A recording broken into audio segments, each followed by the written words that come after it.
अक्कलकोट जवळ वसलेलं एक शांतसन गाव, मातीची घरं, कोळारू छप्पर आणि त्या गावाच्या एका कोपऱ्यात राहायची एक वृद्ध आजी शांताबाई. नवरा गेल्यानंतर मुले आपापल्या संसारात गुंतली, पण आजीचं मन मात्र एकाच आधारावर टिकून होतं.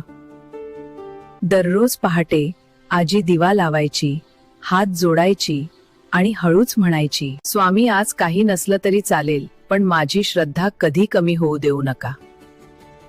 1 वर्ष गावावर मोठं संकट आलं, पण मन मात्र शांत होतं. या रात्रीची शेवटची प्रार्थना, स्वामी तुमची इच्छा. आणि स्वप्नात एक तेजस्वी प्रकाश, केशरी व स्वामी समर्थ सौम्य हास्याने म्हणाले, शांताबाई काळजी करू नकोस, उद्या पाहुणा येईल. दुसऱ्या दिवशी दुपारी दारावर एक साधू आला. आई भिक्षा देशील का? बाबा माझे काहीच नाही. मग